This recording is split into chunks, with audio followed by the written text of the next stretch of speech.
7 పాత పుస్తకాలు అయితే 627, క్రొత్త ప్రతులు అయితే 640. నీ ప్రియ ప్రభుని సేవకై అర్పించుకో నీవే అనే పాట పాడుకుంటాం.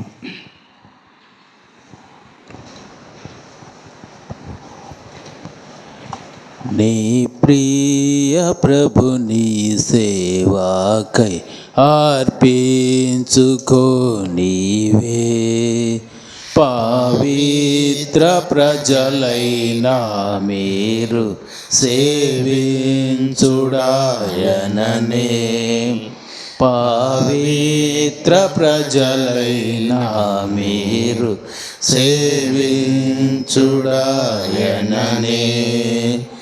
అంధకార జీవితమునకు వెలుగు తెచ్చెను తానే.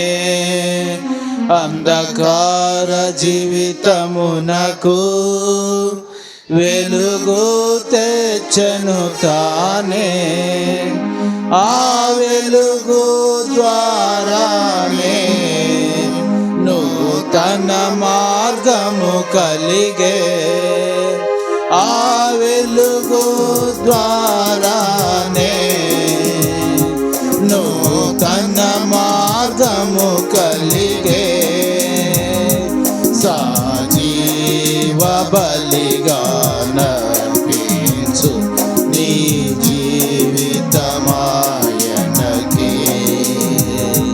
సజీవ బలిగా నర్పించు నీ జీవితమాయనకి. నీ ప్రియ ప్రభుని సేవకై అర్పించుకో నీవే, పవిత్ర ప్రజలైన మీరు సేవించుడాయననే. పవిత్ర ప్రజలైన మీరు సేవించుడాయననే. తప్పిపోతివి గతమందు, తప్పు దారిని నడచితివి. తప్పిపోతివి గతమందు, తప్పు దారిని నడచితివి. తన ప్రేమ హస్తమే నిన్ను కాపాడి తెచ్చెను. ఆ ప్రేమ హస్తమే నిన్ను కాపాడి తెచ్చెను. ఎంతైనా స్మరించు నీవు వింతైన తన ప్రేమను. ఎంతైనా స్మరించు నీవు వింతైన తన ప్రేమను. నీ ప్రియ ప్రభుని సేవకై అర్పించుకో నీవే, పవిత్ర ప్రజలైన మీరు సేవించుడాయననే. పవిత్ర ప్రజలైన మీరు సేవించుడాయననే. ఓ ప్రియుడా తలచితివా నీ జన్మమే పాపమని. ఓ ప్రియుడా తలచితివా నీ జన్మమే పాపమని. ప్రభువే తన రక్తముతో నీ పాపము క్షమించే. ప్రభువే తన రక్తముతో నీ పాపము క్షమించే. నీ ఉల్లము ఆయన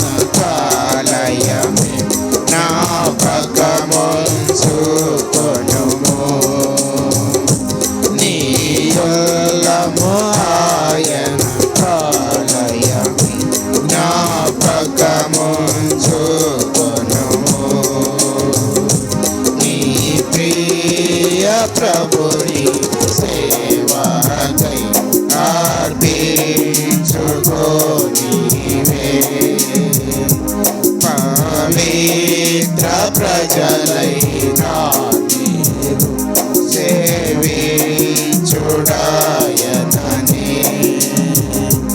పవిత్ర ప్రజలైనా మీరు సేవించుడాయనని ఎవరతని సేవించెదరో ఫలముందెదరంతమందు ఎవరతని సేవించెదరో ఫలముందెదరంతమందు ఇతరులకు లేనాటి ఆ ఘనతను నీకిచ్చే ఇతరులకు లేనాటి ఆ ఘనతను నీకిచ్చే కృతజ్ఞుడవై కొనియాడు ప్రభు పాద సన్నిధిని కృతజ్ఞుడవై కొనియాడు ప్రభు పాద సన్నిధిని నీ ప్రియ ప్రభుని సేవకై అర్పించుకో నీవే పవిత్ర ప్రజలైనా మీరు సేవించుడాయనని పవిత్ర ప్రజలైనా మీరు సేవించుడాయనని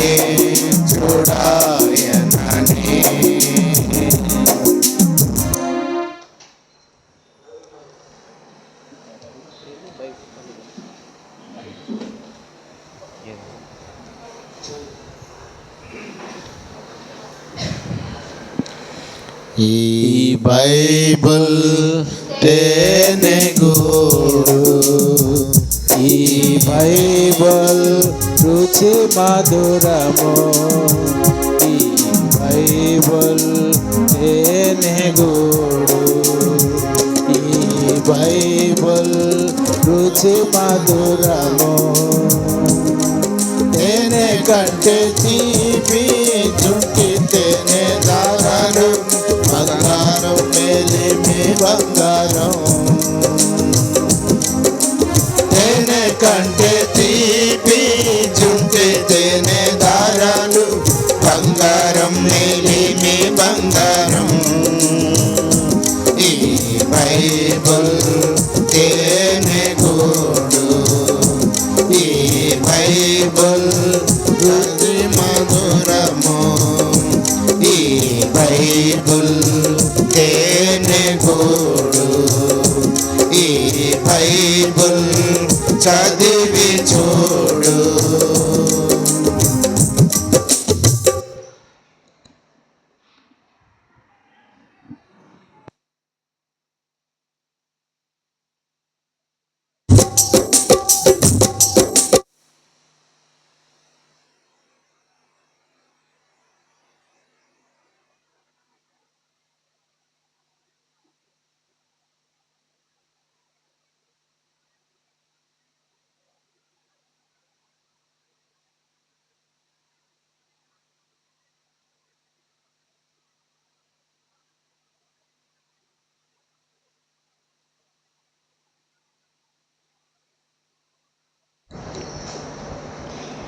ప్రభు యొక్క శరీరంలో రక్తంలో పాలు పొంగులు పొందేదానికి ముందు ప్రకటన గ్రంథము 21వ అధ్యాయము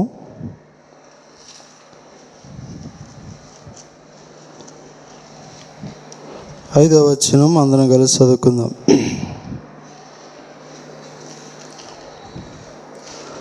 ప్రకటన గ్రంథము 21:5. అప్పుడు సింహాసనాసీనుడై ఉన్నవాడు, ఇదిగో సమస్తమును నూతనమైనవిగా చేయుచున్నానని చెప్పాను. మరియు ఈ మాటలు నమ్మకమును నిజమై ఉన్నవి గనుక వ్రాయమని ఆయన నాతో చెప్పుచున్నాడు. అలాగనే పేతురు రాసిన మొదటి పత్రిక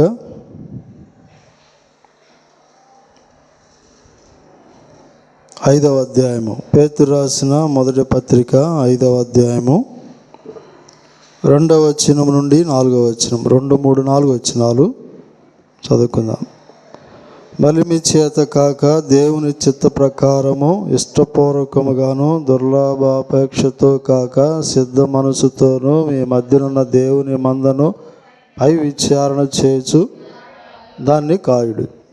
మీకు అప్పగింపబడిన వారిపైన ప్రభువులైనట్టుండక మందకు మాదురులుగా ఉండుడి. ప్రధాన కాపరి ప్రత్యక్షమైనప్పుడు మీరు వాడబారిని మహిమా కిరీటం పొందుదురు. చిన్న ప్రార్థన చేసుకుందాం. మోకరించండి.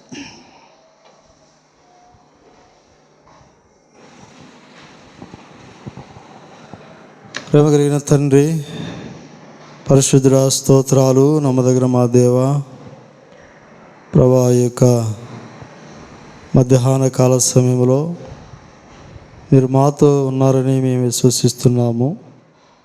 ఆరాధనలకు యోగ్యుడిగా అంగీకరించినారు. మా ఆరాధనలన్నిటిని బట్టి స్తోత్రాలు.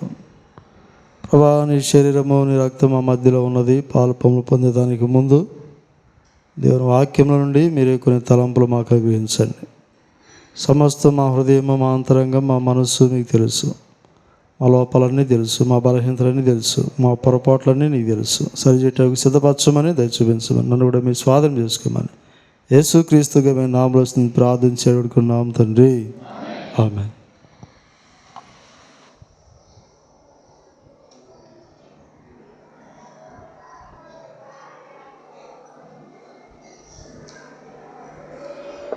మనము చెప్పుకుంటూ ఉన్న భాగము వాడబారని మహిమా కిరీటము.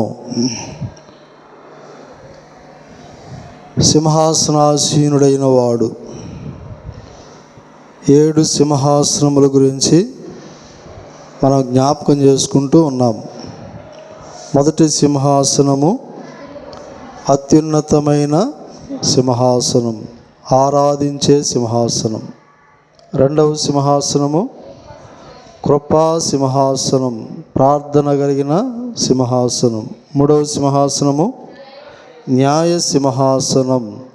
ఆ న్యాయ సింహాసనం ఎదుట సంఘము ప్రత్యక్షము కలిగినప్పుడు, ఎత్తబడినప్పుడు ఆ న్యాయ సింహాసనం ఎదుట సంఘమంతా కూడా బహుమానములు, కిరీటములు పొందేవారిగా ఉంటారనే సంగతి జ్ఞాపకం చేసుకుంటూ వచ్చాం.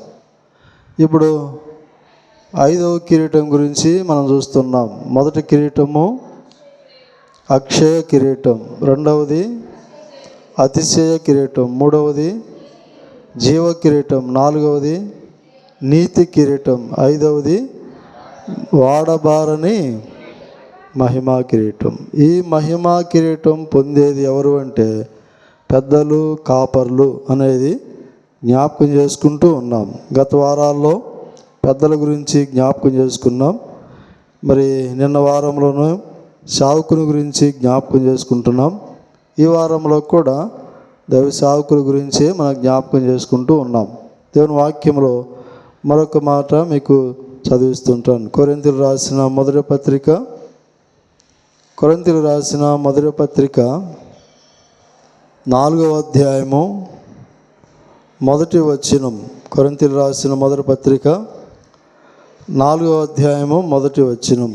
ఇలాగున క్రీస్తు సేవకులమనియు దేవుని మర్మముల విషయంలో గృహ నిర్వాహకులమనియు ప్రతి మనుష్యుడు మమ్మను భావింపవలెను. ఇక్కడ రాయబడుతుంది క్రీస్తు సేవకులమనియు. అంటే దేవుని యొక్క సేవకులు, యేసుక్రీస్తు ప్రభువారి యొక్క సేవకులు. ఈ సేవకులు గృహ నిర్వాహకులుగా మనం చూస్తూ ఉంటున్నాం. ప్రతి మనుష్యుడు కూడా అలాగా భావించవలెను అనేది మనకి ఇక్కడ రాయబడుతుంది. పౌలు గారు కొరింథీలో ఉన్న సంఘమునకు, దేవుని ప్రజలకు, పరిశుద్ధులకు జ్ఞాపకం చేస్తూ ఉన్న మాట ఇది. అయితే దేవుని వాక్య ప్రకారంగా దేవుడు కూడా సేవకులు యందు నమ్మకం లేదు అనేది వాక్యంలో రాసింది. సేవకుల మీద కూడా దేవునికి నమ్మకత్వం లేదు. చూడండి, యోబు గ్రంథము 4వ అధ్యాయము, యోబు గ్రంథం 4వ అధ్యాయము 18వ వచనం. యోబు గ్రంథము 4వ అధ్యాయము 18వ వచనము చదువుదాం. ఆయన తన సేవకులను నమ్ముటలేదు, తన దూతల యందు లోపమును కనుగొనుచున్నాడు. చాలు. ఇక్కడ దేవుని సేవకులను కూడా ఆయన నమ్మట్లేదని, దేవదూతల్లో కూడా లోపం ఉందని చెప్తున్నాడు. అయితే వాస్తవమే, ఈ లోక సంబంధముగా మనుషులు ఎవరైనా సరే, అలాగనే సేవకులు కావచ్చు, బలహీనతలు కలిగిన వారు ఉన్నారు, లోపాలు కలిగిన వారు ఉన్నారు. సేవకుల్లో కూడా రకరకాలైనటువంటి సేవకత్వం కలిగినటువంటి మనుషులు కూడా ఉన్నట్లుగా మనం బైబిల్లో చూడవచ్చు.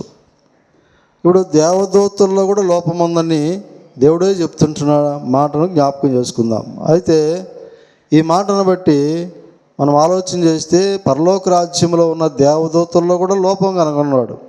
వాక్యం రాసి ఉన్నట్లు, దేవదూతలు పాపం చేసినారు గనక వారి కొరకు ఏం చేసినాడు? పాతాళమును సిద్ధపరిచినట్లుగా మనం చూస్తున్నాం.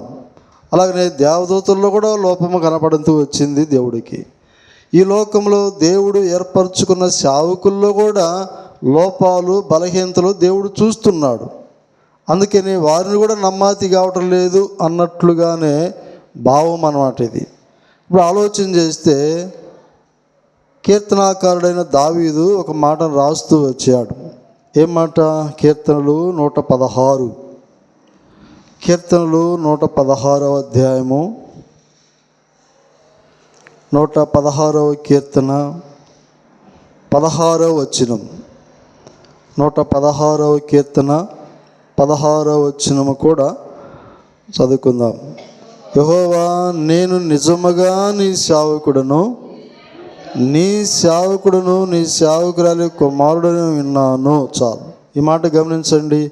నిజముగా నీ సేవకుడును అంటే, ఇప్పుడు నిజముగా అనే మాట వాడబడింది అంటే నిజము కాని వారు కూడా ఉన్నారు అని అర్థం. ఇప్పుడు దావీదు ఈ మాటను రాస్తున్నట్లు మనం జ్ఞాపకం చేసుకుంటే, నేను నిజముగా నీ సేవకుడును అంటున్నాడు. ఇప్పుడు నిజముగా సేవకుడు వాని యొక్క లక్షణాల గురించి మనం జ్ఞాపకం చేసుకుందాం. బైబిల్లో నిజముగా ఉన్న సేవకుడు వాని యొక్క లక్షణాలు ఏంటో ఒక 5 విషయాలు మనం జ్ఞాపకం చేసుకుందాం. ఈ యొక్క మధ్యాహ్న కాల సమయంలో బలలో చేయవేకి ముందు నిజముగా కలిగిన సేవకుడు ఎవరు, వాని యొక్క లక్షణాలు ఎట్లాగుంటాయి, వాని జీవితం ఎట్లాగుంటుంది, ఇలాంటి సేవకున్నే దేవుడు కోరుకునేది. ఇలాంటి సేవకులు అంటేనే దేవుడు వానికి పరిచర్య విషయంలో సహాయం చేస్తూ ఉంటాడనేది మనం ఆలోచన చేయాలి. కాబట్టి సేవకుల్లో కూడా నిజము కలిగిన వారు ఉన్నారు, నిజము కాని వారు కూడా ఉన్నారు. అంటే దేవునికి ఇష్టమైన వారు ఉన్నారు, దేవునికి ఇష్టం లేని వారు కూడా ఉన్నారు. ఇప్పుడు ఈ విధంగా వాక్యంలో మనం ఆలోచన చేస్తే, ఇప్పుడు దావీదు పలికిన మాట ప్రకారముగా యెహోవా, నేను నిజముగా నీ సేవకుడిని అన్నాడు. ఇప్పుడు ఈ నిజమైన సేవకులు ఎవరు, వాని యొక్క లక్షణాలు ఎట్లాగుంటాయి అనేది చూస్తాం ఈ వారం. చూడండి, మొదటిది జ్ఞాపకం చేస్తున్నాను. కీర్తనలు 103వ అధ్యాయం, కీర్తనలు 103వ అధ్యాయము 21వ వచనం. కీర్తనలు 103 21వ వచనము చదువుకుంటాం. యెహోవా సైన్యములారా, ఆయన చిత్తము నెరవేర్చు ఆయన పరిచారకులారా, మీరందరూ ఆయనను సన్నుతించుడి. చాలు. ఇక్కడ ఒక మాట మీరు గమనించండి. పరిచారకులారా, ఆయన పరిచారకులారా అనే మాట. 104వ అధ్యాయం చూడండి. కీర్తనలు 104 4వ వచనం. 104 4వ వచనం. వాయువులను తనకు దూతలుగాను, అగ్ని జ్వాలలను తనకు పరిచారకులుగాను ఆయన చేసుకుని ఉన్నాడు. ఈ మాట మీరు అర్థం చేసుకోండి. అగ్ని జ్వాలలు అనే మాట మీద పైన 2 ఉంది. కింద మూల భాషలో చదవండి. తన సేవకులను అనే మాట, తన సేవకులను అగ్ని జ్వాలలుగా. అంటే ఇప్పుడు సేవకులు ఎవరు అంటే అగ్ని జ్వాలలు, అది మండే జ్వాల, మండే జ్వాల. వీళ్ళనే సేవకులు అంటారు. వీళ్ళు నిజమైన సేవకులని మనకు అర్థమవ్వాలి. ఇప్పుడు అలాగే ఇప్పుడు వీళ్ళు చేసేది ఏంటి చెప్పండి? వీళ్ళు చేసేది ఏంటి? ఇక్కడ అగ్ని జ్వాలగా ఉన్నటువంటి వారు తనకు పరిచారకులుగా, ఎవరికి? దేవునికి పరిచారకులుగా. తర్వాత ఇదే మళ్ళా కీర్తనలు 103వ అధ్యాయం 21వ వచనంలో మనం చదువుకుంటూ వచ్చాం. యెహోవా సైన్యములారా ఆయన చిత్తము నెరవేర్చు ఆయన పరిచారకులారా. చాలు. ఇప్పుడు మొదటిగా మీకు ఏం జ్ఞాపకం చేస్తున్నానంటే, నిజమైన సేవకుడు ఎవరు అంటే ఆయన చిత్తాన్ని నెరవేర్చే సేవకులు. ఇది మొదటిది గుర్తుపెట్టుకోండి. ఆయన చిత్తమును నెరవేర్చే సేవకులు, వాళ్ళే నిజమైన సేవకులు అంటారు. దేవుని చిత్తమును అది మన దైవ సేవకులుగా వారు ఎరగాలి. దేవుని చిత్తం అంటే ఏంటి, దేవుని యొక్క సంకల్పం అంటే ఏంటి, దేవుని యొక్క ఆలోచన ఏంటి అసలు, ఇది ఎరిగే వారికి ఉంటారు సేవకులు. దైవజనుడు భగత్ సింగ్ గారు దేవుని చిత్తముల గురించి ఒక పుస్తకం రాసినాడు. దేవుని యొక్క చిత్తము అనేటువంటి ఆ పుస్తకంలో, ఆయన రాసిన పుస్తకాల్లో దేవుని చిత్తాన్ని ఎట్లా కనుగొనాలో, ఏ విధంగా కనుగొనాలో, ఆ చిత్త ప్రకారం ఎట్లా పరిచర్య పనిచేయాలో ఆ పుస్తకంలో రాసింది. దైవజనుడు భగత్ సింగ్ గారు రాసిన పుస్తకంలో. ఇప్పుడు దైవజనుడు భగత్ సింగ్ గారి గురించి మనం ఆ మాట చెప్పగలిగి ఉండాలి. ఎందుకంటే ఆయన దేవుని చిత్తము లేకుండా ఏది కూడా చేయడు. ఆయన ఉదాహరణ చెప్పాలంటే, ఆయన క్రాప్ చేయించుకోవాలన్నా, గడ్డం చేయించుకోవాలన్నా కూడా దేవుని చిత్తాన్ని బట్టే పోతాడు. దేవుడు చెప్తేనే పోతాడంట షాప్కి. ఇప్పుడు అది దేవుని చిత్తం అంటే. ఇప్పుడు అలాంటి సేవకులు నిజమైన సేవకులు అంటారు దేవుని వాక్య ప్రకారంగా. ఇప్పుడు ఈ యొక్క నిజమైన సేవకులు, దేవుని చిత్తంలో నెరవేర్చే సేవకులు భూమి మీద ఎవరు కనపడట్లేదు. ప్రభువుకి లోపాలు చూస్తున్నాడు. వారిలో కూడా, సేవకుల్లో కూడా లోపాలు చూస్తున్నాడు దేవుడు. అందుకే వారి మీద నమ్మకం కూడా పోతుంది దేవునికి. ఇంకా వాక్యంలో ఆలోచన చేస్తే యేసుక్రీస్తు ప్రభువు గురించి ఒక మాట చక్కగా రాస్తుంది. ఆయన గురించి భూమి మీద ఉన్న దినాల్లో ఆయన గురించి, యేసు ప్రభు గురించి ఏం రాసిందో తెలుసా? చూడండి ఆ మాట. యోహాను సువార్త 4వ అధ్యాయము,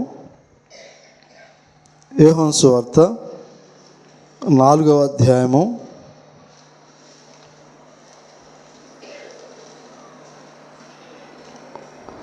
34వ వచనం. యోహాను సువార్త 4వ అధ్యాయము 34వ వచనం. యేసు వారిని చూచి, నన్ను పంపిన వాని చిత్తము నెరవేర్చుటయు ఆయన పని తుదముట్టించుటయు నాకు ఆహారమై ఉన్నది. యేసు ప్రభువారే స్పష్టంగా శిష్యులతో చెప్తున్న మాట ఇది. ఏమని చెప్తున్నాడు అంటే, ఈ మాట మనం గమనిస్తే, నన్ను పంపిన వాని చిత్తము నెరవేర్చుటయు. అది యేసు ప్రభు యొక్క జీవితం ఏంటంటే, నన్ను ఏ పర్పస్ మీద, ఏ ఉద్దేశముతో లోకానికి పంపించాడో నా తండ్రి అయిన దేవుడు, అది నెరవేర్చేవాడిగా నేను ఉండాలి. అది ఇంకంతకంటే నేను నా చిత్తాన్ని కానీ, నా ఆలోచన కానీ, నా యొక్క జీవితం నేను నెరవేర్చుకోవడానికి నేను రాలేదు. దేవుడు నన్ను పంపించిన ఉద్దేశం ఏందో దాన్ని నెరవేర్చాలి నేను. అది యేసు ప్రభు వారి యొక్క జీవితం. ఆయన నిజమైన సేవకుడు యేసు ప్రభు. తర్వాత గమనించండి 6వ అధ్యాయం, యోహాను సువార్త 6వ అధ్యాయము 38వ వచనం. యోహాను సువార్త 6వ అధ్యాయము 38వ వచనము చదువుకుందాం. నా ఇష్టమును నెరవేర్చుకొనుటకు నేను రాలేదు, నన్ను పంపిన వాని చిత్తము నెరవేర్చుటకే పరలోకము నుండి దిగి వచ్చి తిని.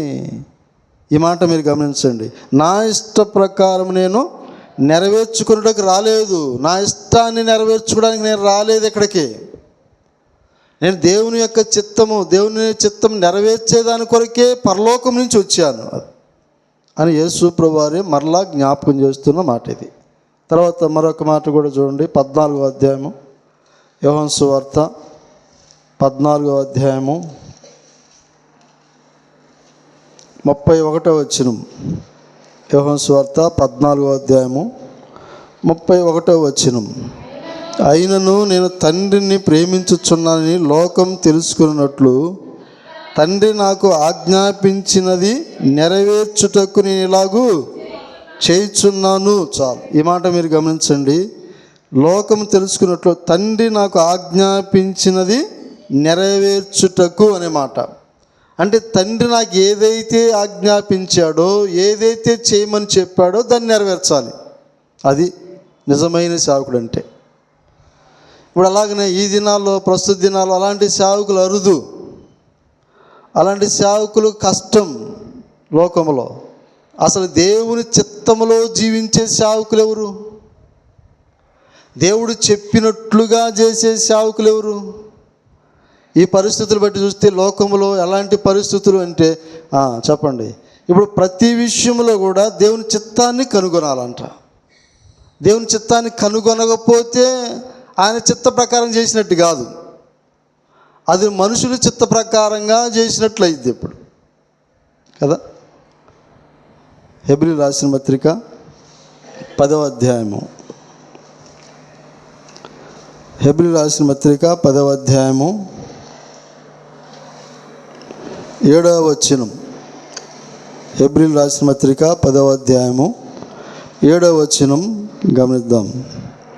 అప్పుడు నేను గ్రంథపు చుట్టలో నన్ను గూర్చి వ్రాయబడిన ప్రకారము, దేవా నీ చిత్తము నెరవేర్చుటకు ఇదిగో నేను వచ్చి ఉన్నానంటిని. చాలు, రాయబడుతున్న పదం యేసు ప్రభు గురించి జ్ఞాపకం చేసుకుంటే, గ్రంథపు చుట్టలో నన్ను గూర్చి వ్రాయబడిన ప్రకారము.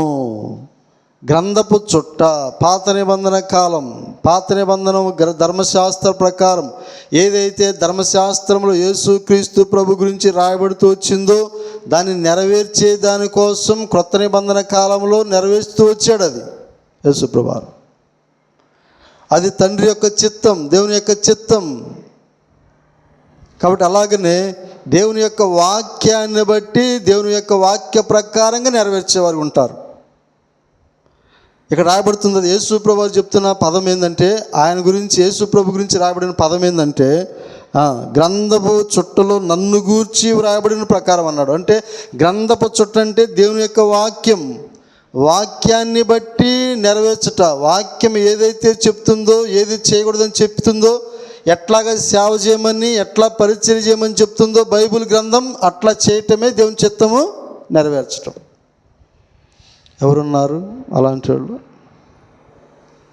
స్వార్థాలు ఉంటాయి. అవసరమైతే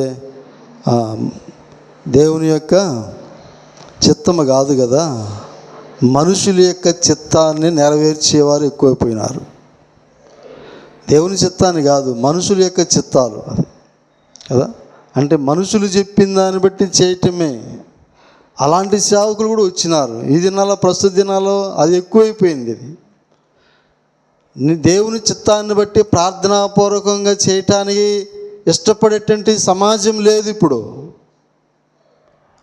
చూడండి ఒక మాట, కీర్తన 40వ అధ్యాయము.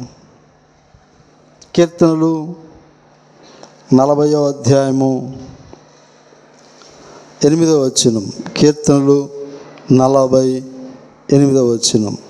నా దేవా నీ చిత్తం నెరవేర్చుట నాకు సంతోషము, నీ ధర్మశాస్త్రము నా ఆంతర్యములో, ధర్మశాస్త్రం నా ఆంతర్యంలో ఉందంటే దేవుని యొక్క వాక్యం ఎవరి హృదయంలోనైతే ఉంటుందో, దేవుని యొక్క వాక్యం ఎవరైతే కలిగి ఉంటారో, దేవుని యొక్క వాక్య ప్రకారం ఎవరైతే జీవిస్తారో, దేవుని యొక్క వాక్యాన్ని బట్టి ప్రవర్తిస్తారో వారే దేవుని చిత్తం చేయగలరు. అంతే. ఒకవేళ దేవుని చిత్తం కాకుండా, వాక్యము కాకుండా, వాక్య జీవితాన్ని బట్టి వాక్యాన్ని పక్కన పెట్టేసి, యేసు ప్రభుని పక్కన పెట్టేసి, అలాంటివన్నీ పక్కన పెట్టేసి ఒకవేళ చేసేదంతా మనుషుల చిత్తమేది, దేవుని చిత్తం కాదు అది. ఇప్పుడు దేవుని చిత్తం చేసేవాళ్ళు ఎవరంటే అంతరంగంలో, హృదయంలో ఏముండాలి వాళ్ళకి? వాక్యం ఉండాలి, వాక్యం ఉండాలి. ఆ వాక్యాన్ని బట్టే దేవుని చిత్తాన్ని వారు నెరవేర్చగలరు అనేది జ్ఞాపకం చేస్తున్నా మీకు. తర్వాత అపోస్తుల కార్యం 13వ అధ్యాయము. అపోస్తుల కార్యములు 13వ అధ్యాయము 25వ వచనం. అపోస్తుల కార్యములు 13వ అధ్యాయము 25వ వచనము చదువుకుంటాం. 25వ వచనం.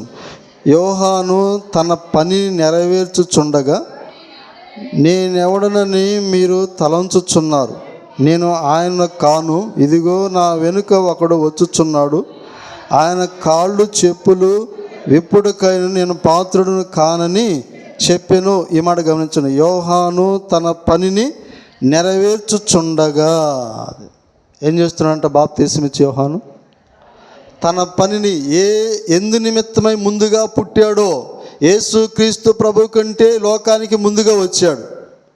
ముందుగా వచ్చింది ఎందుకంటే ఆయన యేసు ప్రభు యొక్క మార్గాలు సరళం చేసేదాని కొరకు, ఆయన త్రోవలో సరళం చేసేదాని కొరకు, ముందుగా సువార్తను ప్రకటించేదాని కొరకు. అందుకే బాప్తీసమిచ్చి యోహాను ముందుగా యేసు ప్రభు కంటే ముందుగా ఈ లోకానికి వచ్చి ఉన్నాడు ఆయన. ఇప్పుడు యోహాను ఏం చేస్తున్నాడు? ఏ ఉద్దేశముతో దేవుడు ఈ బాప్తీసమిచ్చి యోహాను లోకానికి పంపించాడో ఆ ఉద్దేశము నెరవేరుస్తూ ఉన్నవాడు బాప్తీసమిచ్చి యోహాను. గుర్తుపెట్టుకో. కాబట్టి మొదటిదిగా జ్ఞాపకం చేసుకుంటే, నిజమైన యొక్క సేవకుని యొక్క లక్షణం ఏంటంటే దేవుని యొక్క చిత్తాన్ని నెరవేరుస్తారు. అది గుర్తుపెట్టుకో. మనుషుల చిత్తాలను నెరవేర్చరు వాళ్ళు. మనుషుని యొక్క చిత్తాలు వాళ్ళు అసలు పట్టించుకోరు. దైవజనుడు భగత్ సింగ్ గారి గురించి నేను విన్నది ఏంటంటే, ఏ మనుషుడు కూడా భగత్ సింగ్ గారి దగ్గరికి వచ్చి మాట్లాడినా కానీ భగత్ సింగ్ గారు ప్రార్థనాపూర్వకం చేసేవాడు. ఏది చేసినా ఏ మనుషుడు సలహా తీసుకునేవాడు కాదు భగత్ సింగ్ గారు. భగత్ సింగ్ గారికి దేవుడు చెప్పాలా. ఎవరన్నా సలహా ఇచ్చినా కూడా ఆ సలహా దేవుడి దగ్గర పెడతాడంట. దేవుడి దగ్గర పెడితే దేవుడు తనకి ఏ సలహా ఇస్తాడో, ఏమి ఆలోచనిస్తాడో, ఏమి బయలుపరుస్తాడో, ఏం మాట్లాడతాడో దాన్ని బట్టే భగత్ సింగ్ గారు చేస్తాడంట. అందుకే ఆయన పరిచర్య అంత డెవలప్ అయింది. అందుకే ఆయన పరిచర్య అంత ఆస్వాదించబడింది. అందుకే ఆయన దేవుడికి ఇష్టమైన దైవ సేవకుడిగా, నిజమైన సేవకుడిగా భగత్ సింగ్ గారి గురించి జ్ఞాపకం చేసుకోవచ్చు. కాబట్టి ఇది మొదటిగా మీకు జ్ఞాపకం చేస్తున్నా.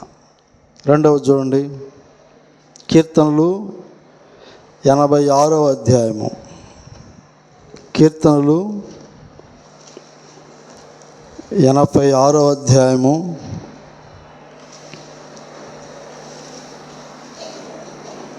2వ వచనం.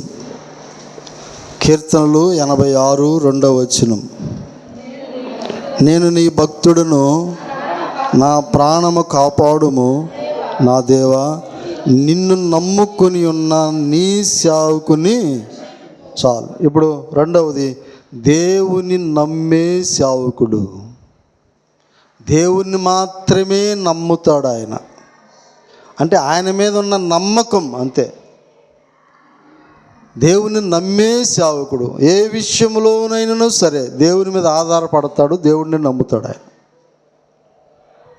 రెండవదిగా జ్ఞాపకం చేస్తున్నాను, బైబిల్లో మనం చూడవచ్చు 118వ కీర్తనలో రాజులను నమ్ముకున్నట కంటే యెహోవాను ఆశ్రయించుట, మనుషులను నమ్ముకున్నట కంటే యెహోవాను ఆశ్రయించుట మేలు.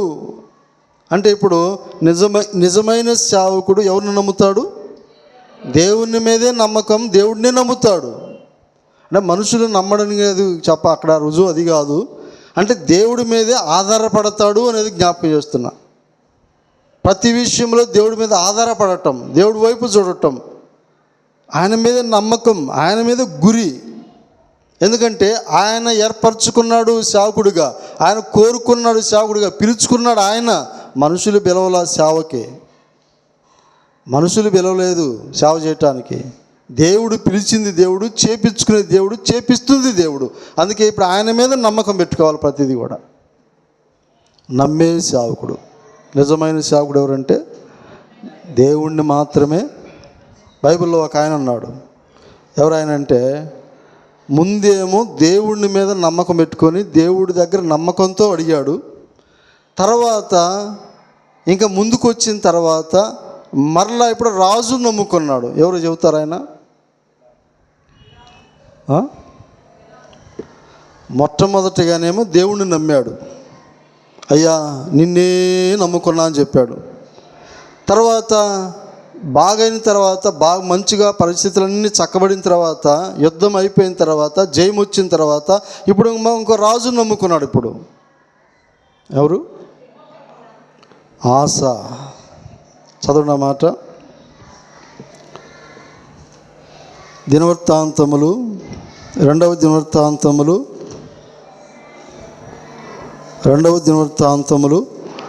14వ అధ్యాయము 11వ వచనం. 2వ దినవృత్తాంతములు 14వ అధ్యాయము 11వ వచనం. ఆస తన దేవుడైన యెహోవాకు మొరపెట్టి, యెహోవా విస్తారమైన సైన్యము చేతిలో ఓడిపోకుండా బలము లేని వారికి సహాయము చేయుటకు నీకన్నా ఎవరునూ లేరు.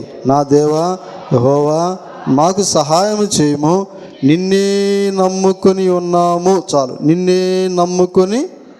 ఈ మాట ఎంత చక్కగా పలికినాడో ఆస.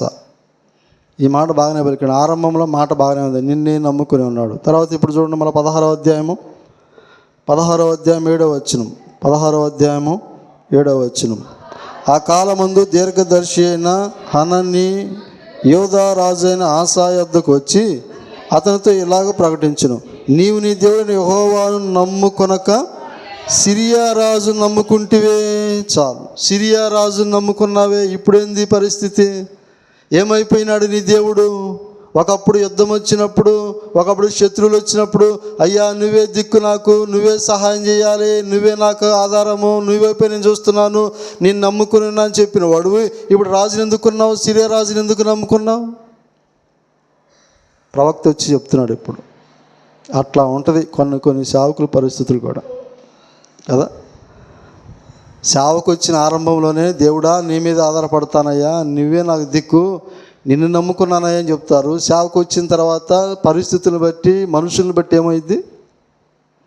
మనుషులు నమ్ముకుంటారు. అది మనుషుల్ని నమ్ముతారు. వారి మాటలే వినాల్సి వచ్చింది, వారు చెప్పినట్టే చేయాల్సి వచ్చింది. ఇంక వాళ్ళకి వ్యతిరేకం మాట్లాడినా, వ్యతిరేకం చెప్పినా, వ్యతిరేకం ఏదైనా చేసినా కానీ ఏమంటారు చెప్పండి? ఏమంటారు? ట్రాన్స్ఫర్ అంటారు. అది దేవుడి మీద ఆధారపడే విషయాలు కాదు. ఇప్పుడు ఆయన ఆశా చేసింది కూడా ఏంది? ఏం చేసినాడు? ముందేమో దేవుడిని నమ్మాడు, దేవుడిని నమ్మిన దాన్ని బట్టి విజయం వచ్చింది. అర్థమైందా? దేవుడిని నమ్మిన దాన్ని బట్టి విజయం వచ్చింది. విజయం దేనికి? యుద్ధంలో. తర్వాత ఇప్పుడు ఎవరు నమ్ముకున్నాడు? మళ్ళా సిరియా రాజు నమ్ముకున్నాడు. చూడండి ఆ మాట 7వ వచనంలోని చివరిలో ఉంది ఆ మాట. సిరియా రాజును నమ్ముకుంటివే, సిరియా రాజు యొక్క సైన్యము నీ వశము నుండి తప్పించుకొని పోయెను. తర్వాత ఇక్కడ కింద వచనంలో జ్ఞాపకం చేసుకుంటే చూడండి 9వ వచనం. తన ఎడల యథార్థ హృదయము గల వారిని బలపరచుటకై యెహోవా కనుదృష్టి లోకమందంతటా సంచారము చేయుచున్నది అని చెప్పాడు. తర్వాత 10వ వచనం. ఆ దీర్ఘదర్శి ఇట్లు ప్రకటించినందుకు ఆస అతని మీద కోపగించి రౌద్రము చూపి అతను బంధించి బందీగృహంలో వేసిను. ఇదంతయుగాక ఆ సమయమంది ఆస జనులు కొందరిని బాధపరిచెను. అంటే ఇప్పుడు చివరికి ఆయన జీవితం ఏమైందంటే తప్పుదారిలోకి పట్టింది. ఆయన జీవితం తప్పుదారికి వెళ్ళిపోయింది. ఇంకంతే. దేవునికి ఇష్టమైన జీవితం కాదు. ఇప్పుడు జనులు బాధ పెట్టే అంతగా అయిపోయినాడు. ఎవరైతే ప్రవక్త వచ్చి నువ్వు చేస్తుంది తప్పు అన్నాడో ఆ ప్రవక్తను కూడా బాధ పెట్టేదానికి కొరకు ఇష్టపడ్డాడు. అంటే మనుషుల మీద నమ్ముకుంటే, మనుషుల మీద ఆధారపడితే, మనుషుల వైపు చూస్తే చివరికి దేవుని నుండి పక్కకి వెళ్తావు. అంతే. ఇంకా దేవుని నమ్మినట్టు కాదు, అది మనుషులు నమ్మినట్టుగా ఇది. ఆ పరిచర్య అంతగా అభివృద్ధికి రాదు. దేవునికి ఇష్టమైన పరిచర్య కాదు. మనుషులను బట్టి జరిగే పరిచర్య అది దేవుడికి ఇష్టం లేని పని. అది ఆశా చేసిన పని. తర్వాత గమనించండి, కీర్తనలు 41వ అధ్యాయము. కీర్తనలు 41వ అధ్యాయము 9వ వచనం. కీర్తనలు 41:9వ వచనం. నేను నమ్ముకొనిన నా హితుడు నా ఇంట భోజనము చేసినవాడు నన్ను తన్నుటకై తన మెడమును చూసిన. నమ్ముకున్నవాడే ఏం చేస్తాడంట? కాలెత్తుతాడంట. అదేందా? ముందు నెహెమ్యా గారు చెబుతాడు, పెద్ద సేవకులు చెబుతారు, ముందేమో చేయి పెట్టి పిలుస్తారంట, రాండి రాండి రాండి అంటారంట. వచ్చినాక కాలు ఎత్తుతారంట, చేయి పోయిద్దంట, కాలు కాడికి వచ్చిద్దంట. కాలు ఎత్తుతారంట, కాలు ఎత్తి తంతారంట. అదేందా? ఇప్పుడు ఈ మాట ఎవరి గురించి అంటే అహీతోపెలు గురించి జ్ఞాపకం చేయబడుతుంది. దావీదు యొక్క మంత్రి, దావీదుతో బాగుండి సలహాలు ఇచ్చినోడు, చివరికి ఏం చేశాడు? అబ్షాలోము పక్షంగా చేరి దావీదు మీద కాలు ఎత్తాడు. అట్లనే ఇస్కరియోతు యోధా, యేసుప్రభు శిష్యుడు, యేసుప్రభుతో ఉంటూనే ఏం చేసినాడు? యేసుప్రభు మీదకే కాలు ఎత్తాడు. అట్లనే మనుషులు నమ్మితే మాత్రం ఒక దినాన ఆ మనుషులే ఏం చేస్తారు? కాలెత్తేవారుగా ఉంటారు. అర్థమైందా? అందుకే మనుషులను ఎప్పుడూ నమ్మకూడదు. సేవకులు ఎప్పుడైనా దేవుడిని నమ్మాల్సిందే కానీ మనుషులను ఎప్పుడు నమ్మకూడదు. అంటే బైబిల్ ప్రకారంగా మనుషులు నమ్మకూడదు అని కాదు, కానీ వాళ్ళ మీద ఆధారపడకూడదు, వారు చెప్పినట్లుగా చేయకూడదు. దేవుడి చిత్తం ఏదో అది బయలుపరచబడిన తర్వాత దేవుని చిత్త ప్రకారంగా చేయాలి సేవకులు. అది గుర్తుపెట్టుకోండి. అది నిజమైన సేవ అంటే, నిజమైన సేవకుడు అంటే వాళ్ళు. కాబట్టి రెండవదిగా మీకు జ్ఞాపకం చేస్తున్నాను, దేవుడిని నమ్మే సేవకుడు. అది కాబట్టి మనుషులను వాళ్ళు నమ్మరు, గుర్తుపెట్టుకో.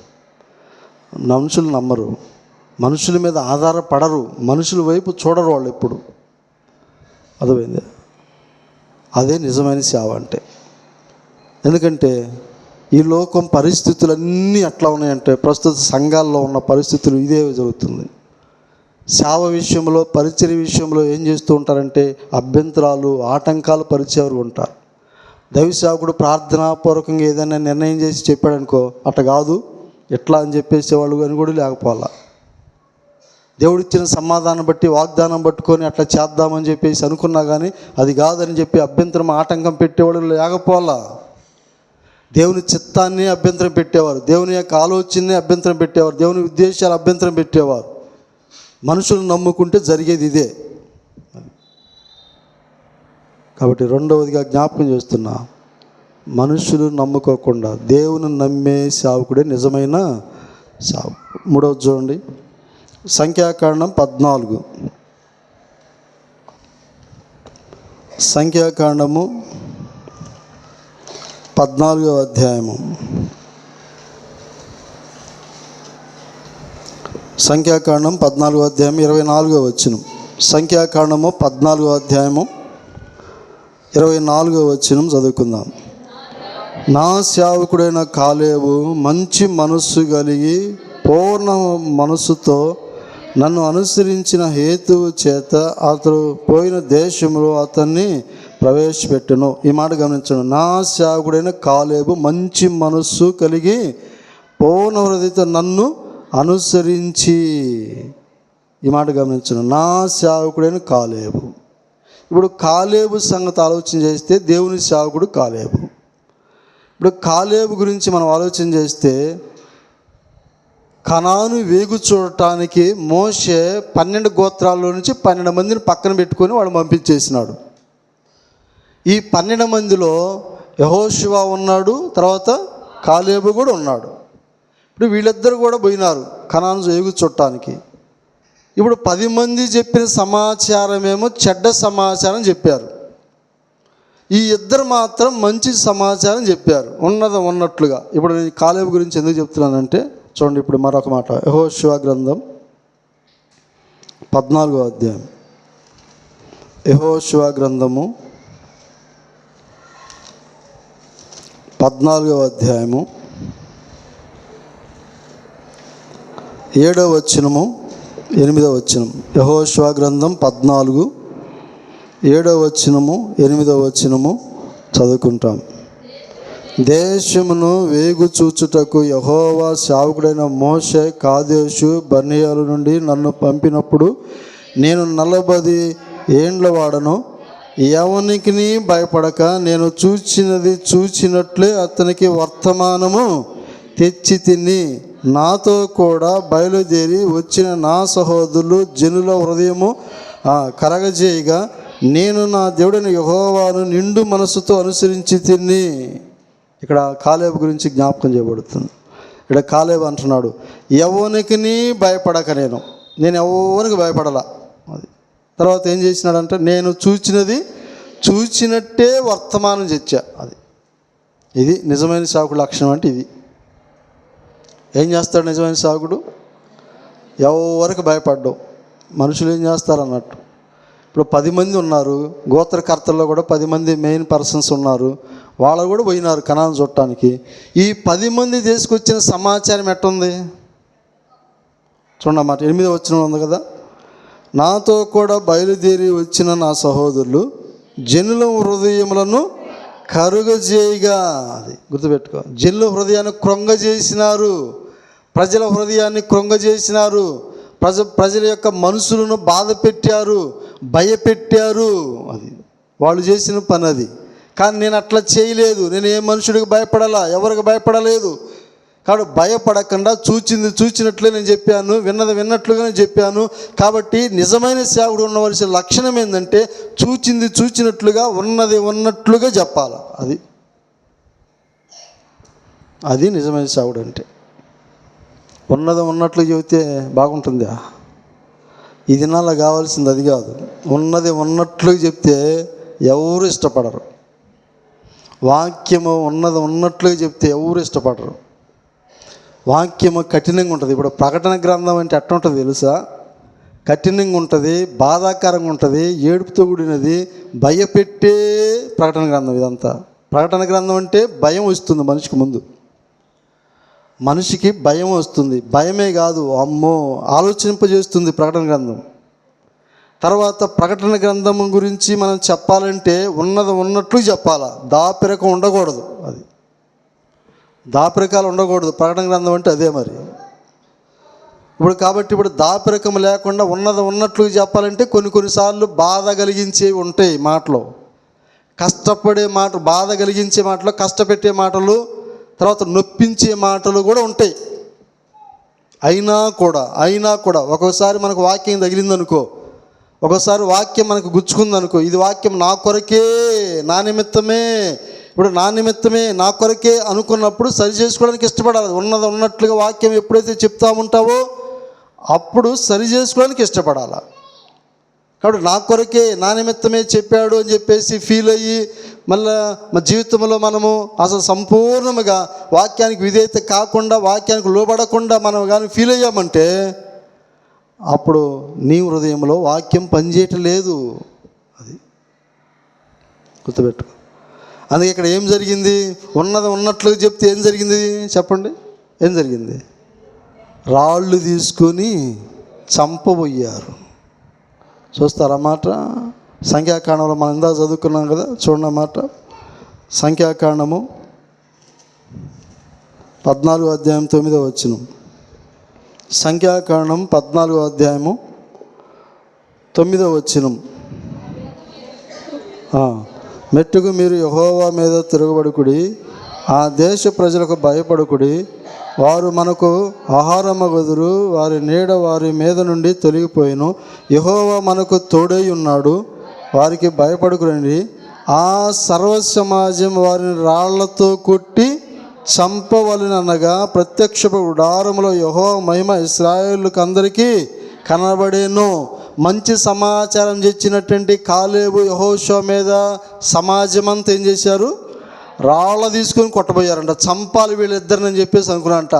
మంచి సమాచారం చెప్తే, ఉన్నది ఉన్నట్లు చెప్తే, వాక్యం కరెక్ట్గా ఉన్నది ఉన్నట్లుగా మాట్లాడితే సమాజం ఒప్పుకోదు, సంఘం ఒప్పుకోదు. అందుకే కొంతమంది అంటారు, అన్ను అటు చెప్పమాక, అట్లాంటివి చెప్పకూడదు, కొన్ని చెప్పాలి, కొన్ని కడుపులో పెట్టుకోవాలి. అన్నీ చెప్పకూడదు, అన్నీ డైరెక్ట్ కాకూడదు, అన్నీ చెప్పకూడదు. అన్నీ చెప్పకపోతే, ఉన్నది ఉన్నట్లుగా వాక్యం చెప్పకపోతే ఆ వాక్యము నీకు అవసరతను బట్టే నీకు చెప్తే తతిమా వాక్యం సంగతి ఏంది? తతిమా కార్యం గురించి ఏంటి? సమాజం ఒప్పుకోదు, అది లోకం ఒప్పుకోదు. లోకం సంగతి అట్టబెట్టు. ముందు దేవుని బిడ్డలముగా సంఘంలోనే పరిశుద్ధులకు మనమే ఒప్పుకో ఉన్నది ఉన్నట్లు చెబుతే వాక్యం. ఒకసారి ఉన్నది ఉన్నట్లు చెప్తే కఠినంగా మాట్లాడితే కొంత బాధ కూడా కలిగింది మనసుకి. కానీ నీకు బాధ కలిగినా, మనకు బాధ కలిగినా, ఉన్నది ఉన్నట్లు మాట్లాడితే బాధ కలిగినా కూడా నీకు భవిష్యత్తు విషయంలో ఆత్మీయంగా నువ్వేం చేయొచ్చు దాన్ని చెప్పండి. ఆత్మీయంగా నీ జీవితాన్ని కట్టేది అదే, ఉన్నది ఉన్నట్లు చెప్పేదే. శారీరక సంబంధమైనది కాదు నేను చెప్తుంది, ఆత్మీయంగా దేవుని వాక్య విషయంలో చెప్తున్న మాట. సామెతల గ్రంథం ఒక మాట రాసింది చూడండి. ఆ మాట సామెతల గ్రంథము 15వ అధ్యాయము. సామెతల గ్రంథం 15వ అధ్యాయము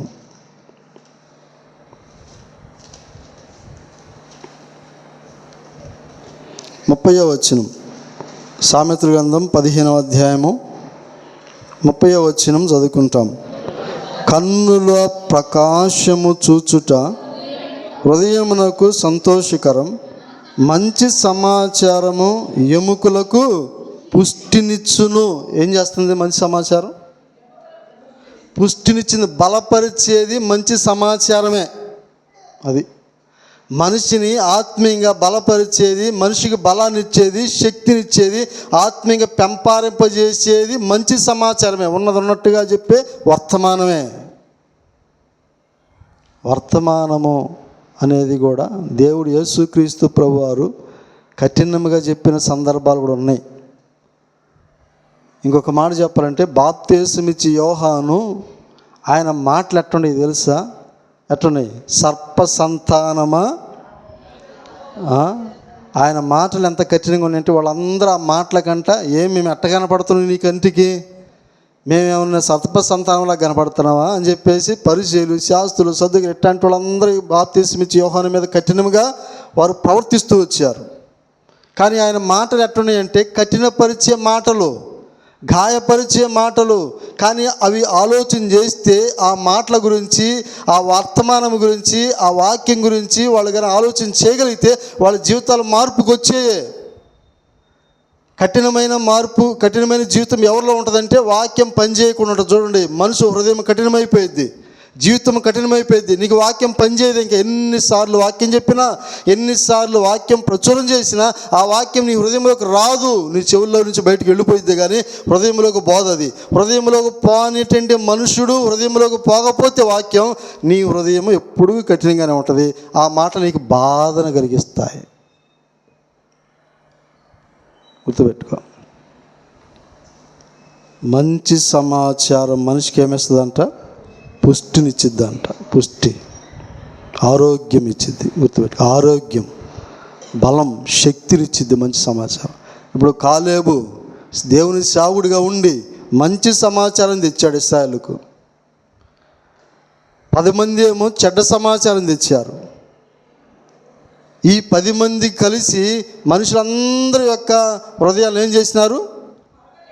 హృదయాలను అంటే కృంగజేసినారు, బాధ పెట్టారు. అయ్యో మనం అక్కడికి పోతే చనిపోతాము, మన ప్రాణాలు పోతాయి అనేటువంటి స్వభావం వాళ్ళలోకి వచ్చింది చెడ్డ సమాచారం చెప్పిన వారు. కానీ వీళ్ళు అట్ట కాదు, నేను దేవుడి వైపు చూస్తున్నారు. వీళ్ళు కాలేబు దేవుడి వైపు చూస్తున్నాడు. మన దేవుడు గొప్ప దేవుడు, ఆ మనుషుల కంటే మన దేవుడు గొప్ప దేవుడు. ఆ మనుషుల కంటే ఆ దేశమును మనకు స్వాధీనం చేసే దేవుడు గొప్పవాడు. వాళ్ళు ఎంత ఉన్నత ద్రోహులైనా సరే, ఎంత బలాద్యులైనా సరే, ఎట్లాంటి వాళ్ళైనా సరే, మనం మిడతలాగా కనపడ్డా సరే మన దేవుడు గొప్ప దేవుడు. ఇది చూసినారు వాళ్ళు, కాలేబు వాళ్ళు. కాబట్టి జ్ఞాపకం చేసుకుంటే మూడవదిగా నిజమైన సేవకుడు ఎవరంటే ఉన్నది ఉన్నట్లుగా చెప్తాడు, ఉన్నది ఉన్నట్లుగా చూచినట్లుగా తెలియజేస్తాడు. మంచి వర్తమానం, మంచి సమాచారము అనుగ్రహించేవాడే నిజమైన సేవకుడు. ప్రాముఖ్యంగా దేవుని ప్రజల విషయంలో దేవుని ప్రజలు బాగుపడాలి, అది నేర్చుకోవాలి, ఆత్మీయతలోకి రావాలి, క్రమంలోకి రావాలి, దేవుడికి ఇష్టమైన ప్రజలుగా తీర్చిదిద్దాలి. అది సేవకుడు అంటే లక్షణం. ఇది మూడవది. నాలుగవదిగా చూస్తే కీర్తనలు 135. కీర్తనలు 135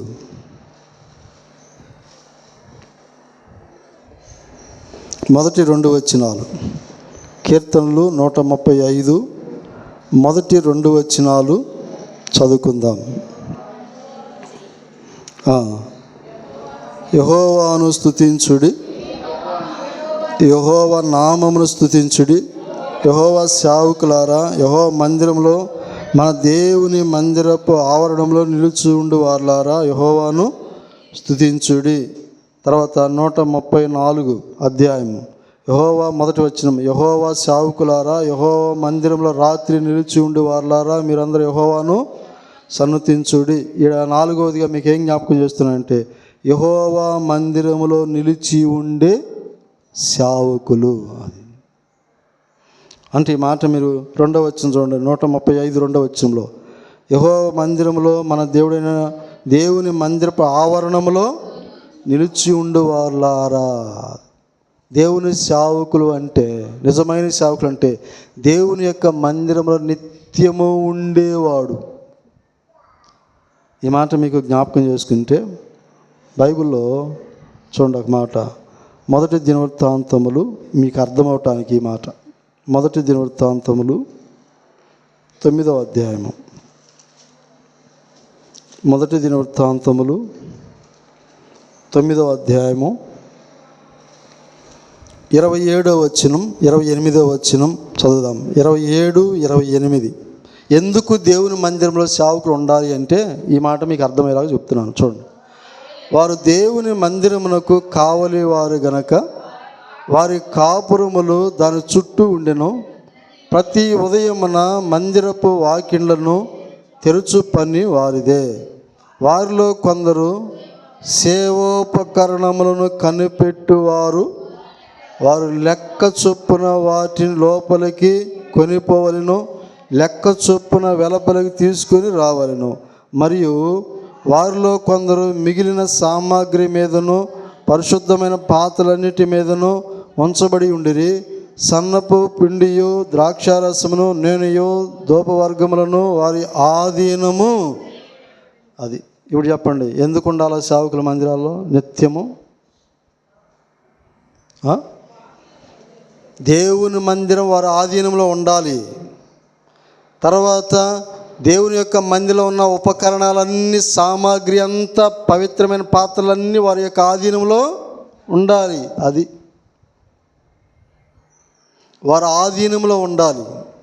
సేవకుల యొక్క ఆధీనంలో కాంపౌండ్ మందిరం అంతా కానీ మందిరంలో ప్రతి వస్తువు మీద సేవకుడు యొక్క ఆధీనం ఉంటుంది. నిజమైన సేవకుడు అంటే అది. ఆయన ఆధీనంలోనే ఉంచాలి ప్రతి వస్తువు. అర్థమైందా? ఇక్కడ రాయబడుతున్న తలంపును బట్టి మీకు జ్ఞాపకం చేస్తున్నది. ఎందుకు ఆయన నిత్యము దేవుని యొక్క మందిరంలో ఉండాలంటే కాపురం ఉండాలి. దేవుని యొక్క మందిరంలో కాపురం ఉండాలి. ఒకవేళ ఇంకా కొన్ని మందిరాల్లో స్థలం లేదు, ఇల్లు లేదనుకో, మందిరం ఉంది ఇల్లు లేదంటే, ఇప్పుడు ఇల్లు లేనప్పుడు కూడా ఎక్కడ ఉండాలంటే వాళ్ళు చెప్పండి, ఎక్కడ ఉండాలా? అక్కడ రాయబడి ఉంది చూడండి మాట, 27వ వచనం, వారు దేవుని మందిరమునకు కావలి వారు గనక వారి కాపురములు దాని చుట్టూ, మందిరానికి చుట్టూ ఉండాలంటే పక్కనే ఉండాలి ఇల్లు కూడా వాళ్ళకి. ఎందుకో తెలుసా? దేవుని యొక్క మందిరం కావలివారు, కాపాడేవారు, మందిరాన్ని కాపాడేవారు, సంరక్షించేవారు, బాగోగులు చూసుకునేవారు సేవకులు. వాళ్ళు మాత్రమే దాని మీద అధికారం వాళ్ళకు ఉంటుంది, ఆధీనం వాళ్ళలో ఉంటుంది, వాళ్ళకి ఉంటుంది దాని మీద. ఇంకా చెప్పాలంటే అక్కడ రాయబడుతున్న మాట ప్రకారం 27వ వచనంలో 28వ వచనంలో సేవోపకరణములు కనిపెట్టువారు ఏం చేస్తారంటే వాళ్ళు. సేవోపకరణములు అంటే ఏంటి? మందిరానికి సంబంధించిన ప్రతి వస్తువు దేవుని సేవకు ఉపయోగపడే ప్రతి వస్తువు దాని మీద వాళ్ళు ఏం చేయాలి? కనిపెడుతూ ఉండాలంట వాళ్ళు. ఏ వస్తువు ఎక్కడుందో, ఏ వస్తువు ఎవరు తీసుకుపోతున్నారు, ఏ వస్తువు ఎక్కడెక్కడ, సమస్తము వారి ఆధీనంలో ఉంచాలి. వాళ్ళు దాన్ని కనిపెట్టుకుంటూ లెక్కలు చూసుకుంటూ ఉండాలి ప్రతిదీ కూడా. ఎవరున్నారు ఇప్పుడు ఈ దినాల్లో? మేము వాక్యం చెప్తాం మీరు చూసుకోండి అంటారు. కొంతమంది సేవకు చెప్పేది ఏంటంటే, మేము వాక్యం చెబుతామన్నా మాకు అన్ని పట్టవు, మేము వాక్యం చెబుతాంలే మొత్తం మీరే చూసుకోండి, ఏది కావాలంటే అది మీరే చూసుకోండి అంటారు. అట్లాంటి సేవకుడు ఉన్నారు. సరే, అది నేను తప్పనట్లేదు. అట్లాంటి పరిస్థితిని బట్టి అట్లా చేస్తున్నారు. ఆ లెక్క ఏదో, ఆ తీర్పు ఏదో, అలాంటి జీవితం ఏదో వాళ్ళే అనుభవిస్తారు. అది అయితే మీకు ఏం జ్ఞాపకం చేస్తున్నానంటే, నిజమైన సేవకుడు ఆధీనంలో సంఘం ఉండాలి, మందిరం ఉండాలి, సేవోపకరణం అనేది పాత్రలు కానీ ఏదైనా సమస్తం ఆయన ఆధీనంలో ఉంచాలి. అది నిజమైన సేవ అంటే. గుర్తుపెట్టుకోండి. లేవియాకాండం 21వ అధ్యాయము. లేవియాకాండము 21వ అధ్యాయము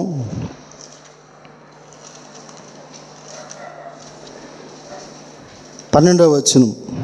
లేవియాకాండం 21వ అధ్యాయము 12వ వచనం. దేవుని అభిషేక తైలము అనేది కిరీటముగా అతని మీద ఉండెను గనక అతడు పరిశుద్ధ మందిరమును విడిచి వెళ్ళరాదు, తన దేవుని పరిశుద్ధ మందిరమును అపవిత్రపరచరాదు, నేను యెహోవాను. చాలు. ఇప్పుడు యాజకులు ఏం చేస్తారంటే, ఇక్కడ యాజకుల గురించి రాబడింది, అహరోను కుటుంబం గురించి రాబడింది. ఇప్పుడు వాళ్ళు ఏం చేయాలా? యాజకత్వం చేసేవారు ఏం చేయాలంటే దేవుని యొక్క మందిరాన్ని విడిచి వెళ్ళరాదు, మందిరాన్ని అపవిత్రం చేయకూడదు. వాళ్ళ యొక్క జీవితం అది. సేవకుల యొక్క జీవితం ఏంటంటే, దేవుడు మందిరాన్ని అప్పగించాడు, పరిశుద్ధమైన స్థలాన్ని అప్పగించాడు, ఆలయమని అప్పగించాడు.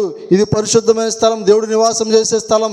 ఈ స్థలం విషయంలో ఎక్కడ అపవిత్రత జరగకూడదు, అది కనిపెట్టే సేవకులు. మందిరం కూడా విడిచిపెట్టి వెళ్ళరాదంట. చాలామంది సేవకులు పరిచర్య విడిచిపెట్టి వెళ్తారు, దేశాలమ్మడి తిరుగుతారు, రాష్ట్రాలమ్మడి తిరుగుతారు, గ్రామాలు తిరుగుతారు, ఇష్టం వచ్చినట్టు ఆడి పడితే ఆడికి పోతారు. సంఘాన్ని కనిపెట్టుకోరు, పరిచర్యను కనిపెట్టుకోరు, సేవను కనిపెట్టుకోరు, సంఘ ప్రజలను కనిపెట్టుకోరు. ఏముండవు వాళ్ళకి. ఆదివారం కనపడితే మళ్ళీ ఆదివారం కనపడతారు కొంతమంది సేవకులు.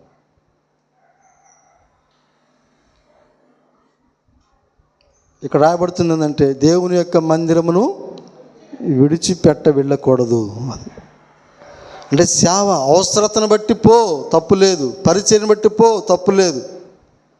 కానీ దేవుని యొక్క సేవ చేసేవారు దేవుని యొక్క మందిరాన్ని విడిచిపెట్టి వెళ్ళకూడదు. తర్వాత మందిరాన్ని అపవిత్రం చేయకూడదు. ఎక్కడ అపవిత్రం జరుగుతుందో కూడా కనిపెట్టి, అపవిత్రత జరిగేటువంటి మనుషులు కావచ్చు, అలాంటి ప్రవర్తన కలిగేటువంటి వారిని ఖండించటం సేవకుని యొక్క లక్షణం. అది మందిరంలోకి వచ్చిన తర్వాత విశ్వాసులుగా దేవుని ప్రజలు కూడా మందిరాల్లోకి వచ్చిన తర్వాత అపవిత్రత అనేది మందిరాల్లో కలిగి ఉండకూడదు. అపవిత్రమైన కార్యాలు, అపవిత్రమైన మాటలు, అపవిత్రమైన చేష్టాలు, అపవిత్రమైన ప్రవర్తన అలాగే మందిరాల్లో ఉండకూడదు, ఉండనివ్వకూడదు సేవకులు. ఉదాహరణ చెప్పాలంటే, షీలోహు మందిరంలో ఏలీ యొక్క పిల్లలే మందిరాన్ని అపవిత్రపరుస్తుంటే ఏలీ అడ్డుపడలేదంట. దేవుడికి కోపం వచ్చింది, రోషం వచ్చింది. వారు కూడా యాజకత్వం చేసేవాళ్ళే. దేవుడు కోపం వచ్చింది, రోషం వచ్చేసింది. ఏం చేసినట్లు? వారి కుటుంబం మీదకి దేవుని యొక్క ఉగ్రతను అనుగ్రహించినాడు దేవుడు. వారి కుటుంబం ఏమైపోయిందంటే చనిపోయింది. ఆ తీర్పు ఏదో కూడా మా మీదకే వస్తుంది, గుర్తుపెట్టుకో. మీరు చేసే చేష్టాలు మందిరాల్లో అపవిత్రంగా మీరు ప్రవర్తిస్తే మేము చెప్పకపోయినా ఆ తీర్పు మా మీదే ఉంటుంది. అది మేము చెప్తేనేమో మీకు కఠినంగా ఉంటుంది. మీరు అట్లా మాట్లాడకూడదన్నా, అట్లా మాట్లాడక మందిలోకి వచ్చి ఇట్లా ఉండకూడదు, అట్లా ప్రవర్తించకూడదని చెప్తేనే మీరేమో కఠినంగా ఉంటుంది మీకు.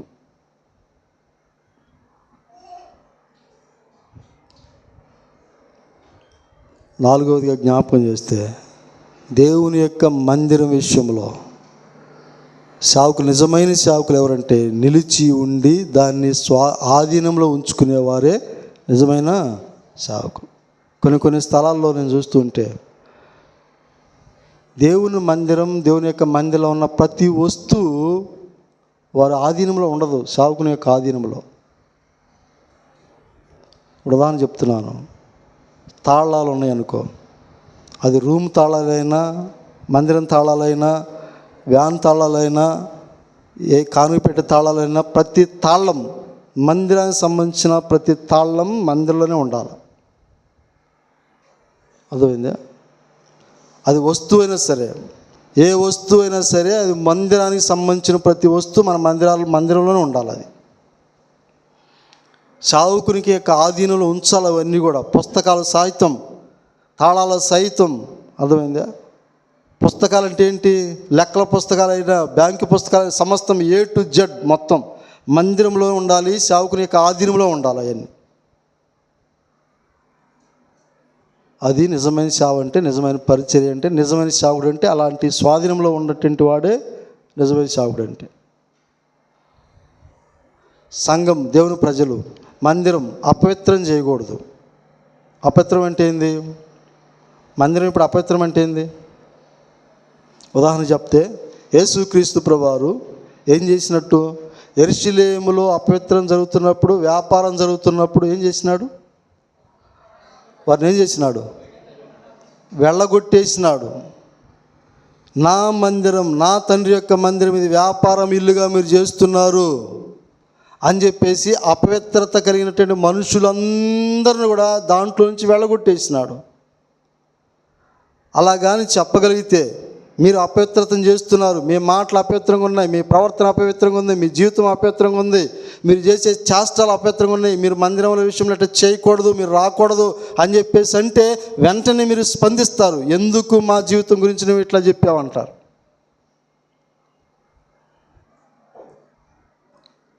గుర్తుపెట్టుకో, చెప్పవలసిన బాధ్యత మాకుంది, ఖండించవలసిన బాధ్యత మాకుంది సేవకులుగా. అలాంటి దినాలు లేవు. భక్సింగ్ గారి కాలంలో హెబ్రోన్లో వర్తమానం చెప్పేటప్పుడు కానీ, ఆరాధన ప్రారంభమైందంటే లేచి తిరగటాలు, మాట్లాడుకోవటాలు, పిన్ సైలెంట్. గుండు సూది కింద పడితే ఆ శబ్దం కూడా వినపడిద్దంట. అంతగా క్రమశిక్షణ ఉంటుందంట భక్సింగ్ గారి కాలంలో హెబ్రోన్లో. ఈ దినాల్లో ఏముంది? అది ఎవరంతరికి వాళ్ళు ఏమన్నా తీరు, ఫోన్ వచ్చి లేచిపోతారు, మాటలు తర్వాత ఇక్కడ కూర్చొని మందిలో కూర్చొని నిద్రపోతారు, మందిలో కూర్చొని కూడా మాట్లాడుకుంటారు, ముచ్చట్లు వేసుకుంటారు, బయటికి లోపలికి తిరుగుతూ ఉంటారు. మళ్ళీ మందిలో కూర్చొని కూడా సెల్ ఫోన్లు చూస్తూ ఉంటారు, సెల్ ఫోన్లు మెసేజ్లు పోతూ ఉంటాయి, సెల్ ఫోన్ ద్వారా మొత్తం మళ్ళీ ఏం పోతూ ఉంటాయి, ఎక్కడ కూర్చొని మొత్తం సెల్ ఫోన్లోనే ఉంటుంది, మనసు అంతా సెల్ ఫోనే. ఇది అపవిత్రత కదా జీవితం. మందిలో కూర్చొని నువ్వు చేసే చేష్టాలు దాన్ని ఏమంటారు? అది ఖండిస్తే వాళ్ళకి చెప్పు, వీళ్ళకి చెప్పు, వాళ్ళు చేయట్లేదా, వాళ్ళతో నీకెందుకు? వాళ్ళు నరకానికి పోతారు, నువ్వు పోతావు నరకానికి.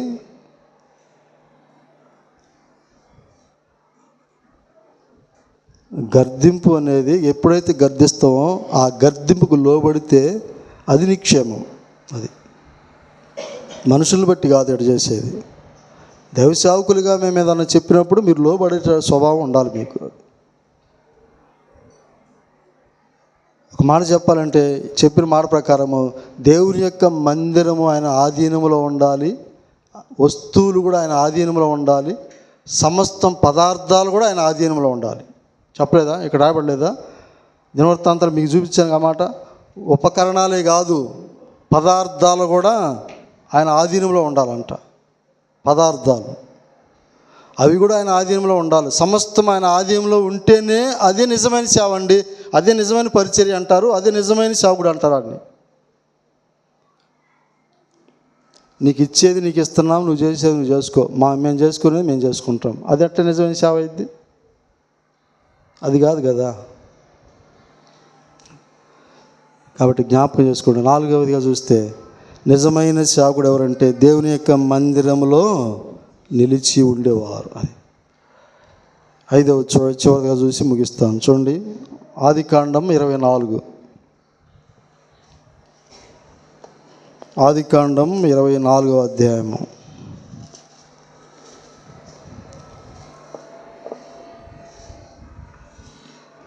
ఇరవై 52వ వచనం.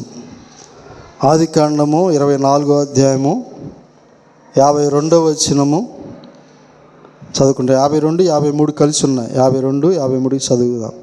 అబ్రహాము సేవకుడు వారి మాటలు విని యెహోవాకు సాష్టాంగ నమస్కారం చేసెను.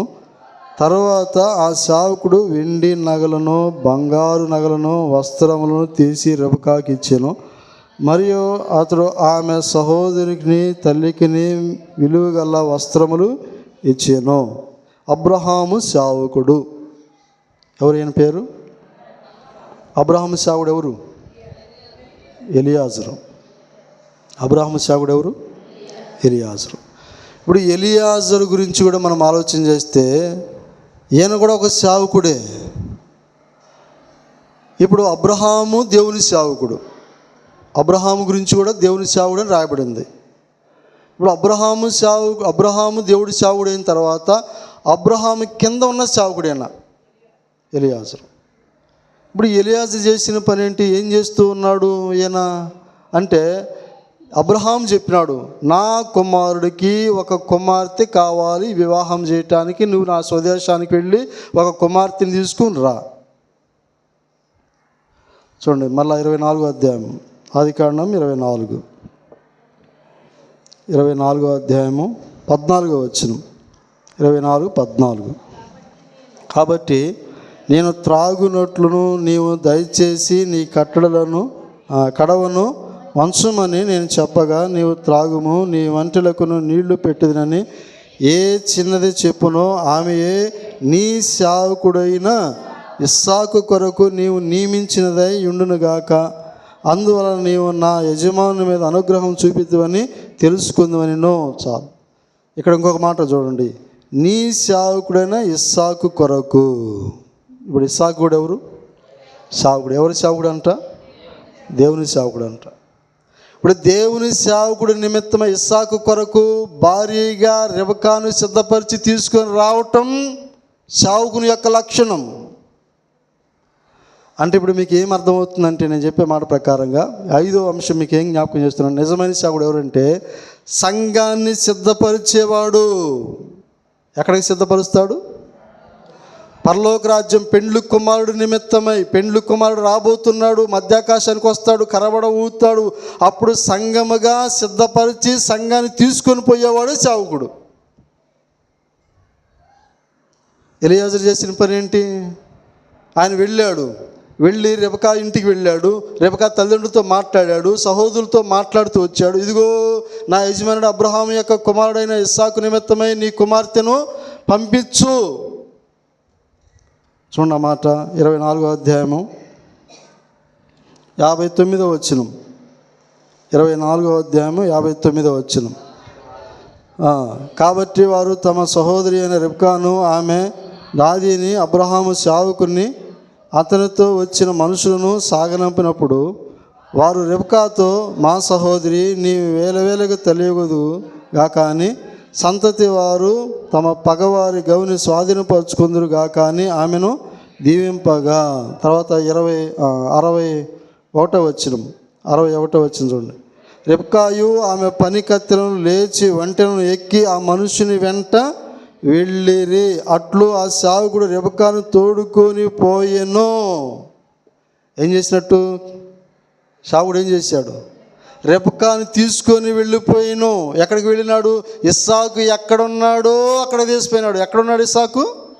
పొలంలో ధ్యానిస్తూ ఉన్నాడు. పొలంలో ధ్యానిస్తున్నప్పుడు ఈ ఎలియాజరు అనే సేవకుడు తీసుకొని పోయి, అయ్యా ఇదిగో నీ భార్య, నీ కాబోయే భార్య, నువ్వు పెళ్లి చేసుకునే భార్య ఏమే అని చెప్పేసి ఇస్సాకు దగ్గర తీసిపోయిన తర్వాత రెబెకా అడిగింది, ఎవరేనంటే నీ కాబోయే భర్త ఏనని చెప్పేసి అంటే ముసుగు వేసుకుంది, గౌరవార్థంగా నిలబడింది. వాళ్ళిద్దరికి వివాహం జరుగుతూ వచ్చింది. అంటే దైవ సేవకుడు అనేవాడు ఏం చేయాలా? సంఘాన్ని సిద్ధపరచాలి. అది సంగతి. పరలోక రాజ్యం కోసం సిద్ధపరచాల, పెళ్లి కుమారుడు కోసం సిద్ధపరచాలి. ఒక దినాన పెళ్లి కుమారుడు అడుగుతాడు, యేసుప్రభు అడుగుతాడు, సేవకుని అడుగుతాడు, ఏమి సేవకుడా నిన్ను పిలుచుకున్నానే, నిన్ను ఏర్పాటు చేసుకున్నానే, నా సేవ నిమిత్తమై, నా పరిచయ నిమిత్తమై నీకు సంఘం అప్పగించానే, మంద అప్పగించానే, విశ్వాసం అప్పగించానే, ఆత్మలు అప్పగించానే, ఏం చేశావు, ఎంతమంది వచ్చారు పరలోకానికి అని చెప్పి రేపటి దినాన్ని అడిగేది మమ్మల్నే.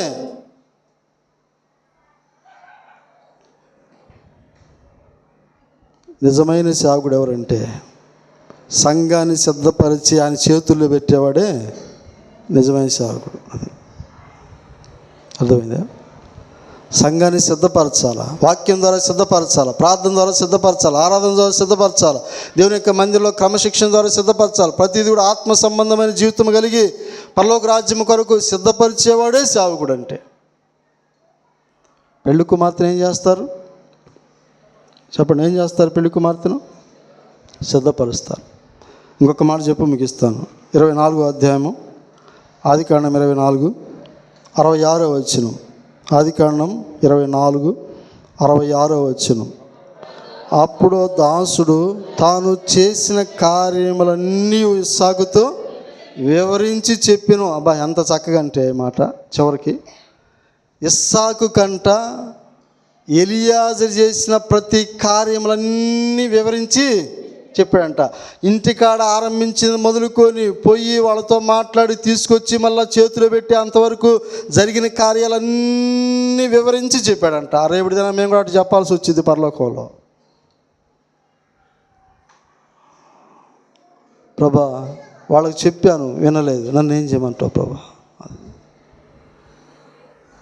తప్పు మా మీద నేరారోపణ చేసుకోకుండా మేము కూడా చేయాలి ఆ పనులు. ప్రభువుకి ఉన్నట్లు వివరించి చెప్పాలి ఒక దినాన.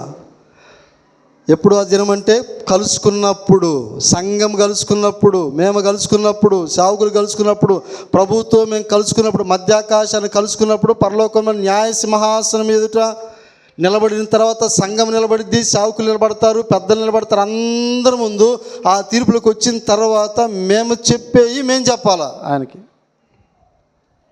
వివరంగా చెప్పాలి. సంఘం విషయమై, పరిశుద్ధుల విషయమై, వారి జీవితాల విషయమై, అయ్యా ఇదిగో ఇట్లా పరిస్థితులు, ఇట్లా జరిగింది పరిస్థితి, అది వివరంగా చెప్పాడంట. ఎలియాజరు ఇస్సాకుకు జరిగిన సంగతులన్నీ వివరంగా చెప్పాడంట. అలా ఒక దినాలు చెప్పే రోజు ఉంటుంది, జ్ఞాపకం చేసుకో. అందుకే భూమి మీద ఉన్నప్పుడే దేవుని యొక్క వాక్య ప్రకారం హెచ్చరిక చేస్తాం. హెచ్చరిక చేసినప్పుడు, కఠినంగా చెప్పినప్పుడు సరి చేసుకుంటే సరి చేసుకోవటం, సరి చేసుకోలేదా, ఇది కఠినం అనిపించిందా, బాధ అనిపించిందా, ఒకడ నష్టపోయినారా, మీరే ఆ ఉత్తరవాదులు మీరే అవుతారు. దేవుని దగ్గర మేము చెప్పుకునేది మేము చెప్పుకుంటాం, మీరు చెప్పుకునేది మీరు చెప్పుకుంటారు. 5 విషయాలు. మొదటిది, నిజమైన సేవకుడు ఎవరు? ఆయన చిత్తమును నెరవేర్చేవారు. రెండవది, దేవుణ్ణి నమ్మేవాడు. మూడవది ఉన్నది ఉన్నట్లుగా చెప్పేవాడు. నాలుగవది, మందిరంలో నిలిచి ఉండేవాడు. ఐదవది, సంఘాన్ని సిద్ధపరిచి పరలోక రాజ్యానికి తీసుకొని ప్రభు చేతిలో పెట్టేవాడు. ఈ 5 విషయాలు నిజమైన సేవకుడి యొక్క లక్షణాలు. ప్రార్థన చేసుకుందాం.